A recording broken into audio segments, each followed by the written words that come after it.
Today on Politics Unplugged, will the newly rebranded Arizona Independent Party have to change its name again?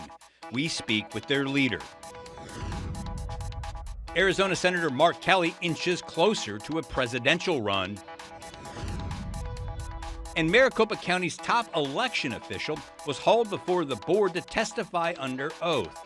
Did he tell them what they wanted to hear? The panel wades through it all now on Politics Unplugged. And good evening. I'm political editor Dennis Welch, and this is Politics Unplugged. And Paul Johnson has been a part of Arizona politics for decades. He was the youngest mayor of Phoenix and ran for governor. Now he's the chairman of the Arizona Independent Party. But that name has triggered a legal fight in the state. He's here to talk about that and everything else involved with that. This name change has really created quite the stir. Now, for a little background, you used to be the chairman of the No Labels Party. Yes. You rebranded. Let's start there. Why did you change the name? Well, let's really start. I started as an independent. I'm just a believer that both sides bring some benefit to the system, and both sides have some excesses that they have to deal with. Today, about 1/3 of the public is independent, and I think that we have to empower that group of people if we want to be able to solve our big problems. After we tried to run the open primary issue, which to me is the right solution, it's just let everybody run on an equal playing field. But the parties opposed that. We lost. The answer became, if you can't do it by going outside the system and changing it, you have to try to do it inside the system.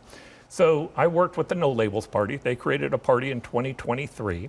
They had a court decision that said that they had to open up the primary to every voter. And then I stepped in and became chairman of it about a year ago. And our goal was, by law, we have to open up the primaries where anyone can run.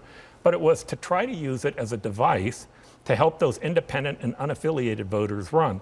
Today, if you decide to run as a Democrat or Republican statewide, you need 6,000 signatures. You need 45,000 signatures to run as an independent. And that was on purpose. They don't want them to have access to the ballot. So we changed the name to the Independent Party, telling them this is a place where you don't have to have an ideological orthodoxy, but where you can run as an independent or unaffiliated voter. Yeah, and again, we mentioned you're no stranger to politics. You had to know this was going to create some confusion, because when you say independent voter out there, the technical term is party not designated. These are people that run the gamut on the political spectrum. There are people who are disaffected with the Republicans because they're not right enough, and same on the left. You had to know this was going to create confusion. Was that the intent here when you said we're going to name this the Independent Party? And I don't agree with the confusion issue. First, I don't agree the legislature cares. They do everything they can to try to confuse the independent voter. I mean, everything they can to do it. Secondarily, you still can be an independent or unaffiliated, and our party is opening it up so you can vote in our party. You don't have to change your party to do that. Many of our people don't want to change, but if you want access to run, this is the only way to be able to do it today. I think the thing that they're worried about is that the independent voter or unaffiliated voter, by the way, independents are about 1%. Most of them are party not disclosed. But they're concerned that they become confused and run. The duopoly is trying to hang on to power. The Democratic Party and Republican Party, they do not want competition. I believe competition benefits everyone. And if we can get this group of voters, the mainstream voters, back in the game, we have a chance of being able to solve some of our big problems. Yeah, but some of the pushback has been the confusion. People, and you made it clear you don't buy into that, but there is an argument that the confusion is some people who don't want to belong to a party may think they're signing up for the Independent Party, that they're not really being part of a party when in fact they are. And then if they do sign up for the Independent Party, your party, they wouldn't be able to participate in other primaries, the Democrat-Republican primary, because as they can now, as party not designated voters can now, because if you're not affiliated with a party, you can request a ballot in a primary. So I'll give the legislature a compliment. The compliment is, in about 1 minute, you can change your party registration today. You go to Motor Vehicles Division, you tap you want to change your party registration, and you can become a member of our party. Now, they're trying to keep it confusing by keeping it as no labels in the Motor Vehicles Division. So if you want to sign up for the party right now, you have to sign up as no labels. But the point is this: if you did sign up as an independent party and you said, no, I want to be unaffiliated, in 1 minute you can go back and change it. It's not that difficult to be able to do. But here's what I'm positive of. These two parties no longer can fix the big problems in this country. All you have to do is take a look at what happened in Minnesota to recognize not only can they not solve it, They've gotten it to the point where it's dangerous for regular citizens to participate. Balancing our budget, dealing with improving education. They made our bill to get rid of our ability to have the name an emergency clause. No emergency clause on education or on healthcare or the other big issues. The point is this, if you want to solve these problems, if you really want us to start trying to dig in it, we have to create competition. And this is the best thing I've seen to do that. Well, you're bringing up Senate Bill 1609, that's T.J. Shope's bill. It would basically require you to change your name. Back, yes. Name back or change it to something else. That's probably going to pass. And I say that because both the Democratic Party and the Republican parties have sued to stop the name change. The Citizens Clean Election is sued over the name change on this. What's the next step if and when this passes? Okay, so I admit to the following. I love this stuff. I always have, right? I love politics. I love helping people. I love being engaged in public policy. This is the reality. Nobody even knew who we were until these guys started suing us. Nobody knew who we were until they started passing legislation. So my answer is, if you want to toggle, let's go do it. All right, let's just get it on today because it's going to help us get our message out to people that says, you now have access to run. Every single time we do a press conference or they talk about this issue, I get more people who sign up to run. So you're saying that because of all this talk, it's like the Streisand effect, right? You're getting more and more attention on your group, so bring it on, is what you're saying. I think I have 9 lawsuits against me right now on this thing. We have the legislation that's trying to pass, and here's my answer to them. Thank you. Keep making us relative. You're helping us out in our ability to send out our message. And when the public recognizes that they've created a set of rules where it's 6,000 signatures for them and 45,000 signatures for the other, they're not only offended by it, they recognize what it is that they're doing. And the last thing I'll say is, I'll gladly give up this name. Make the signature count even. Just make it even for everybody. And if you made it even for everybody, I never imagined or wanted for a single day to be the head of a political party, right? That's not my goal. My real goal is to try to make certain that we treat them fairly. Yeah, and so more of a philosophical thing. Why do we need a party with no philosophical thinking on this? When Ross Perot years ago ran, he had significant differences with the Democrats and the Republican parties and stuff like that.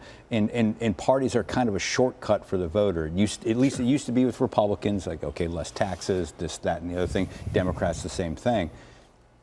Why do you need it? Why do you need a party with no philosophical North Star? So do the math. The math is a good way to start. About 70% of the voters are registered. A third are Democrat, a third are Republican, a third are independent. So that's about 26%. About 30% of those show up in a primary. That's about 8 to 9%. So in the place where we're making a decision for who will be the people we'll get to vote on in the general election, where most people show up, less than 8% of the public's making that decision. And I can tell you, those voters, I've polled them on both sides, they're grievance voters. And here's the number one grievance I have. They hate people in the other party. They hate them. Our answer is, if we're going to fix this, we have to find a way to bridge this gap. And the only way that I see to do that is to bring those independent voters back into the process. And like I said, make the playing field level. I'll give you the name back. And let's finish on this. You've got 2 candidates running for governor, including one that it seems like he's your handpicked guy. What are they offering? Other than a name change, that isn't being offered by the Republican or the Democrat. So I've met with both. I spent time with both. Both have been invited to my home. Both have come to my home. And for me, my goal in this process is to try to be transparent and fair. And so I endorsed Hugh Lidle, who was the candidate that I think was the best candidate early on, and I've been very transparent about that. But I also have to be fair, make certain that everybody has equal access. But in saying that, what Hugh Lidle actually has that's exciting to me is he really is an independent. He doesn't have a bias either way. He doesn't hate the Democratic Party and he doesn't hate the Republican Party. He's trying to find answers to big problems. This guy has an amazing career. What he's done in healthcare has been nothing less of just remarkable. But most importantly, he has the mindset of how do we fix the problems? And let's stay away from the negative campaigning. Let's stay away from the personal insults and try to find a way to bring this community back together. He's not just the best person running in this primary. He's the best candidate that I've ever worked with. And I've worked with presidential candidates, gubernatorial candidates. If he becomes our governor, it'll be a historic moment for Arizona. All right, we're going to have to end it right there. That's all the time we have. But coming up next, we'll be bringing in our panel to talk about all of this week's major headlines, including Senator Mark Kelly, who's thinking about running for the President of the United States. That's next on Politics Unplugged. Senator Kelly is thinking about it. Hobbs goes MIA in D.C., and the county recorder finds himself in a heap of trouble. This is your weekly political roundup. Senator Mark Kelly was on the VP shortlist just 2 years ago. Now he's thinking about taking his name to the top. Arizona's senior senator says he's seriously thinking about running for president in 2028 as he continues to spar with the current administration. Governor Hobbs is skipping the White House governor's dinner in the nation's capital. According to the Arizona Republic, Hobbs had a scheduling conflict but wouldn't say what it is. Representative Joseph Chaplain announced he's quitting his job at the state legislature to focus on his run for Congress. He's served at the state house since 2020 and is a member of the far-right Freedom Caucus.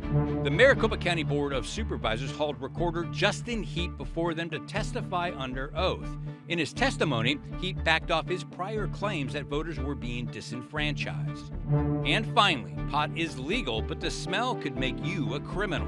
The legislature advanced Senate Bill 1725, which declares marijuana smoke and odor a public and criminal nuisance. That means the sweet, skunky perfume drifting over the backyard fence could move from a mild annoyance to a misdemeanor. And let's bring in our panel to talk about all of that. Democratic consultant Stacy Pearson and Republican consultant Barrett Marson. Thanks for being here thanks for having us on, Dennis. Let's start with Mark Kelly. Inching closer and closer and closer, saying that he is going to seriously think about running for president. As I mentioned in the package right there, a couple of years ago, 2 short years ago, he was on the short list for VP. Now he wants to move up. He wants to be top of the ticket. Can he make it happen? Oh, I hope so. His ability to fundraise is dynamic. And I want someone in the White House who did not dodge the draft. I mean, we've got a lot of very tense situations across the planet, and I would like someone to know what combat really is. Yeah, and he is raising a lot of money. With the Trump administration going after him over that video and whatnot, he's still raising a lot of money. He's not up for re-election. He can use that money to buy a whole lot of political favor heading into 2028. Yeah, Dennis, during his Senate runs, I think the technical term is he raised a boatload of money during his Senate runs, historic amounts. And now with Trump and Pete Hegseth as foils, he is raising ungodly amounts of money that he is using to spread around and will use to increase his name ID and his platform, whatever that is. But right now, he's getting the kind of media no money can buy. Trump is attacking him, trying to indict him. He is truly taking advantage of the moment. I don't know that he'll be the nominee. Yeah. I don't know that he is dynamic enough to do that, but he will be a force just because of his money and because Donald Trump is elevating him. Yeah, and what does he got to do? 3 years is a long time. We still got to get through a midterm elections. What does he got to do to keep his name kind of in that presidential jackpot and potentially win the nomination? Barrett mentioned he's not the most dynamic person at the stump. I don't think he is either. That's not a shot at him or whatnot, but compared to previous Democratic nominees, Barack Obama, these folks he's not the most dynamic speaker. But what does he got to do to get that nomination or keep his name in contention? Well, I think the goal right now is make politics boring again, make them normal again, make the leaders in the Senate sane again. I mean, he really is doing a great job tacking to the center and responding to the issues people care about most. Are our soldiers going to war? Are our groceries affordable? Is the border secure? Are you safe in your own homes? And he's doing a great job talking about all those things. But I disagree that if he only talked about those things, no one would be talking about him. We are talking about him, and he is raising these ungodly amounts of money for one reason. Donald Trump is attacking him, and he is fighting back. More often than not, he's not talking about affordability or, hey, by the time the show airs, we may not be here. We'll be at war with Iran, and God knows what will happen.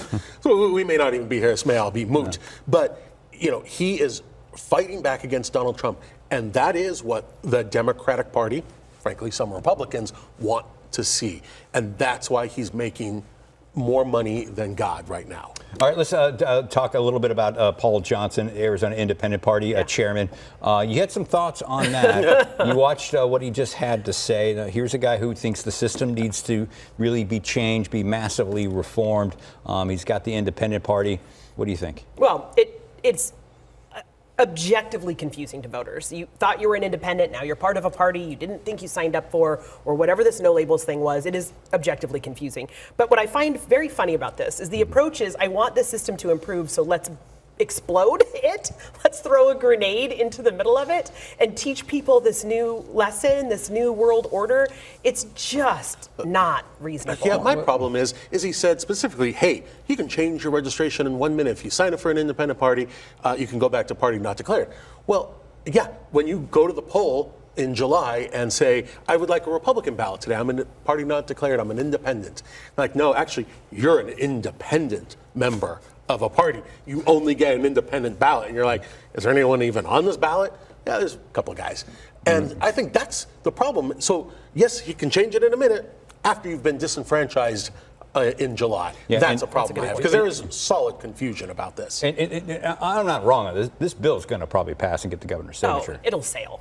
I mean, this isn't parties working against him. This is him personally, or this concept personally. If you want a more moderate Democrat, run him. Right. I mean, all of the Democrats that have won statewide in Arizona have been criticized by the far left for being too moderate. It works in this red state. One thing I'll add, Dennis, is Paul Johnson has brought Republicans and Democrats together. Republicans and Democrats agree. They're both suing, along with clean elections and half the universe. They're all suing because it creates too much confusion for independents. Okay, we're going to have to take a break right there. And when we come back, we return to the County Recorder is called to explain himself to the County Board of Supervisors. That's up next when Politics Unplugged continues. Nice. And to get more in-depth on the issues, check out the Politics Unplugged podcast. This week, I'm joined by Arizona Republic columnist Richard Ruelas to talk about the media circus surrounding the Nancy Guthrie case. Politics Unplugged podcast drops every Sunday evening wherever you get your podcasts. And let's bring the panel back in here and let's talk. You know, Dennis, I do upset. You haven't had me on the podcast in a long time. What, am I blacklisted from the podcast? No. You might be. Yeah. You might be now. Let's start with you. Let's talk about Justin Heap. Board of Supervisors hauled him up before them, made him testify under oath about some comments they've been making. There were some conflicting comments about whether voters were being disenfranchised and whatnot. He appeared to back off from some of those comments, but not anything else. Did he tell the board what they wanted to hear? No, and they were asking him for a better definition of what he wanted, and he was pointing to tweets. I mean, we are in la la land. Like, these are important jobs run by professionals in elections work, and they need details. And really importantly, he had a couple of employees tell a judge voters are being disenfranchised. And the board says, whoa, what voters? Why? And instead of saying, well, here's why, here's how, and here's who, you see the skid marks over his employees that he ran over and didn't really back them up. I think that's really important. But yeah, you know, he wants a tweet that Supervisor Lesko set out a few days ago to be the agreement. I mean, it was a 30 or 40 word tweet. That's not an agreement. Well, how does this play out, and what are the practical implications for voters out there? Yeah. This has been part of a year-long fight. They are fighting right now, the board and the recorder's office, over who gets to control the elections. Right. Voters shouldn't notice much because currently, you know, we saw in the CD7 election, we're seeing in Tempe right now, various elections. The elections are going to be run in a safe and secure manner. There are things around the edges. You know, the recorder has a new signature verification system that flagged more signatures than previous. You know, the higher amount of signatures, percentage of signatures than previous. So I think there are going to be some things that have to be looked at, but they're going to be run in a safe and secure way, that just as they have been for many years. And do you agree with Barrett? Like, this should be a no problems election because of this fight and whatnot, or do you see any problems playing out of this as these two sides continue to battle each other? The elected officials' fights are tempered by the real professionals who've been working in these agencies, in these county recorders' offices for decades. Yeah. Like, they do their job extraordinarily well. Maricopa County Elections Director Scott Jarrett has been doing this forever. He knows what he's doing, and he will run a good election. Sure, there will be some hiccups maybe from from the recorder's office in its fight with the board, but the professionals running the elections, the staff, they know what they're doing, and they will run a good election. Okay, let's talk about Chaplick, Representative Chaplick. He quit his job at the state legislature this past week, wants to focus on his run for Congress. He's running for David Schweikert's old seat up there. He will be challenging Gina Swoboda, the former chairwoman. No, Jay Feely, sorry about that. Swoboda was in that race, and now she's running for Secretary of State. So keep up, Dennis. Yeah, I know, right? So what do you think his chances are in challenging Jay Feely for the nomination up there in that district? Stacy, who has the Donald Trump endorsement? Remind me. Exactly. I mean, Jay very Feely much has Jay a Donald Feely. Trump endorsement, and there's 17 other, I forget who ran, and eventually Chaplick will be amongst those 17 others. We forgot who ran. It'll be Jay Feely coming out of that primary. Yeah, and any lessons to be drawn for this? Because, there are a number of lawmakers running for higher office. Some of them are not quitting their jobs to go run for office. Do you feel like, if they're serious about winning that next election, that higher election, they have to quit their job to focus on that race? Ideally, that's the best case scenario. And there are some very big decisions coming up in the Arizona State Legislature. We have budget issues. We've got a corrections ruling that just came down. We need folks focused on the job that they've already gotten before they move on to the next one. It is actually. I mean, it's difficult to run a statewide. It's difficult to run a congressional race when you have to be at the legislature, dealing with budget issues, dealing with committee issues, voting, for 4 hours a day. So he made the smart decision. It's just, I think it's for naught. Jump ahead real quick to the general election. Can Democrats actually win that district? Because Schweikert has been winning year after year by slim margins. Yeah. But Democrats have been coming up short. Change it this year. Oh, absolutely. And that is the most educated, the highest affluent district in the state. Folks are paying very close attention to who's running and where they align. Yeah, and I will agree with Stacy on this, that certainly they can. But remember, the Republican registration advantage has increased over the last several years. And I'm not saying a Republican will win, but I am saying a Republican certainly can win. Jay Feely certainly can win. And we don't even know what Democrat's going to come out. The question is how excited are Republicans going to be to vote in this general election? I would say as excited as a Cardinals home game. Oh boy. I mean, when it's not the Packers or to vote for. Are they more excited that the kicker is running or for the Cardinals home game? Like, walking me through the football. I don't know. It's also confusing, Barrett. There you go. Hey, let's wrap on this. Somebody, J.D. Mesner, Senator Mesner wants to make marijuana smoke illegal. Not the marijuana itself, just the smell. Okay, just checking. I just want to see if you're a nuisance. Just the smell. And you're the perfect person to ask about this because you helped run that Thank you for clarifying, yes. You helped run the initiative. I did. You see any constitutional issues? You see any legal issues with this? We expected the legislature to attack legal recreational marijuana. And so there are some built-in protections that they can't criminalize smoke when the plant itself is legal. I will absolutely vote for criminalizing cigarette smoke outside of a building. I want smoker smoke. It stinks too. It absolutely reeks. And I walk into a building and, oh my God, someone was just out here smoking. I want to criminalize that. Can we get that? Dennis, you lead that. All right, we're going to have to end it right there. That's all the time we have this week. But be sure to join us for more Politics Unplugged next week. Good night.